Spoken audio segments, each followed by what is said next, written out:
Araw-araw na mga salita ng Diyos.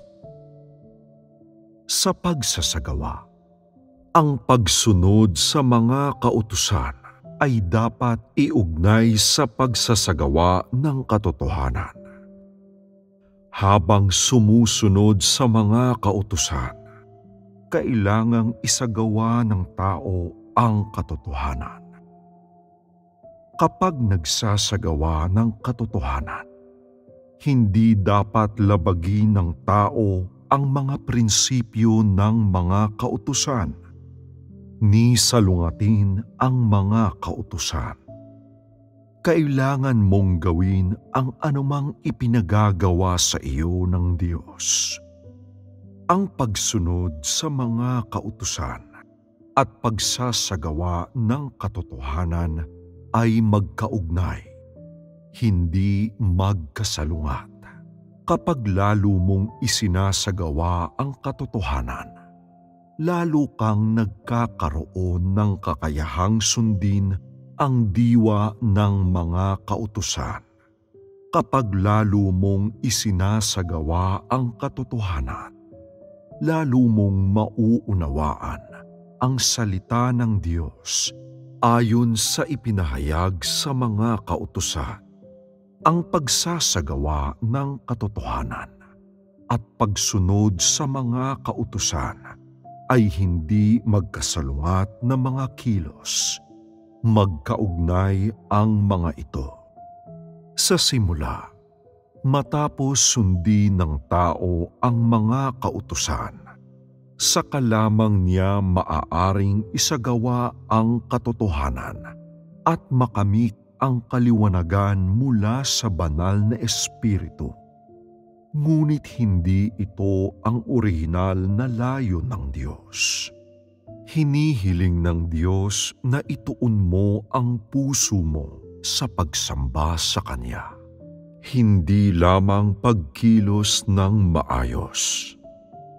Gayunman, kailangan mong sundin ang mga kautusan kahit paimbabaw lamang.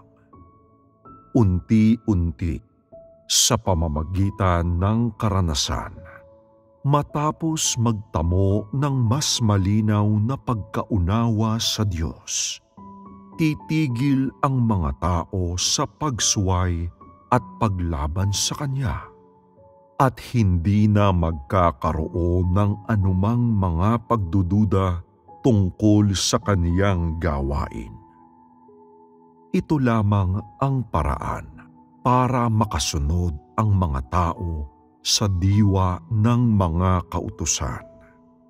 Sa makatuwid, ang pagsunod lamang sa mga kautusan nang hindi isinasagawa ang katotohanan ay hindi epektibo at hindi bumubuo ng tunay na pagsamba sa Diyos, sapagkat hindi ka pa nagtatamo ng tunay na tayog. Ang pagsunod sa mga kautusan nang wala ang katotohanan ay katumbas lamang ng pagsunod ng mahigpit sa mga panuntunan.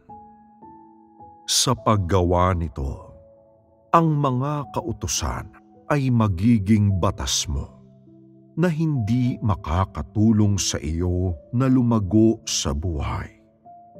Bagkus, magiging pasanin mo ang mga ito at igagapos ka ng mahigpit gaya ng mga kautusan ng lumang tipan na magiging dahilan upang mawala sa iyo ang presensya ng banal na Espiritu.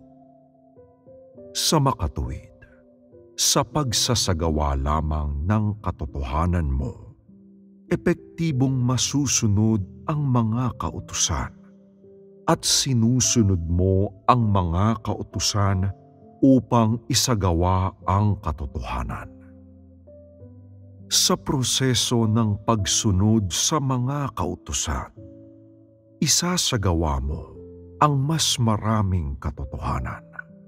At sa pagsasagawa ng katotohanan, Magtatamo ka ng mas malalim na pag-unawa sa tunay na kahulugan ng mga kautusan. Ang layunin at kahulugan sa likod ng kahilingan ng Diyos na sundin ng tao ang mga kautusan ay hindi lamang para pasunurin siya sa mga panuntunan na maaari niyang isipin. Sa halip, may kinalaman iyon sa kanyang pagpasok sa buhay. Ang lawak ng iyong paglago sa buhay ang nagdidikta sa antas ng kakayahan mong sundin ang mga kautusan. Bagamat ang mga kautusan ay para sundin ng tao, ang diwa ng mga kautusan ay nagiging malinaw lamang sa pamamagitan ng karanasan sa buhay ng tao.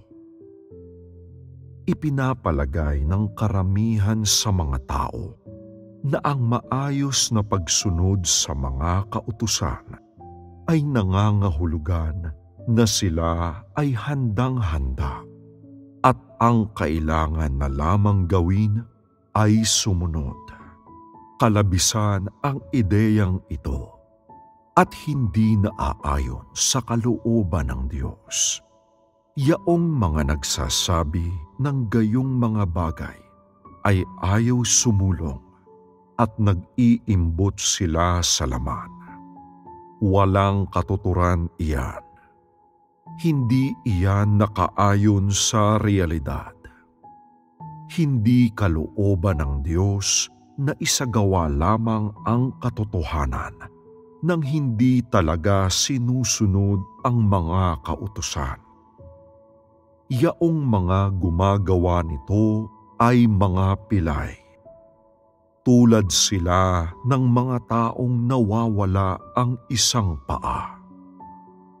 Ang pagsunod lamang sa mga kautusan na parang sumusunod sa mga panuntunan, subalit hindi nagtataglay ng katotohanan. Wala rin itong kakayahang palugurin ang kalooban ng Diyos. Gaya ng mga taong bulag ang isang mata, ang mga taong gumagawa rin nito ay nagdurusa mula sa isang uri ng kapansanan. Masasabi na kung susundin mo ang mga kautusan ng maayos at magkakamit ka ng malinaw na pagkaunawa sa praktikal na Diyos, tataglayin mo ang katotohanan. Kumpara sa iba, magtatamo ka na ng tunay na tayog kung isinasagawa mo ang katotohanan na dapat mong isagawa. Susundin mo rin ang mga kautusan at ang dalawang bagay na ito ay hindi magkasalungat. Ang pagsasagawa ng katotohanan at pagsunod sa mga kautusan ay dalawang sistema na kapwa mahahalagang bahagi ng karanasan sa buhay ng isang tao. Ang karanasan ng isang tao ay dapat buuin ng pagkakaisa, hindi ng pagkakahati, ng pagsunod sa mga kautusan at pagsasagawa ng katotohanan. Gayunman, kapwa may mga pagkakaiba at pagkakaugnay sa pagitan ng dalawang ito.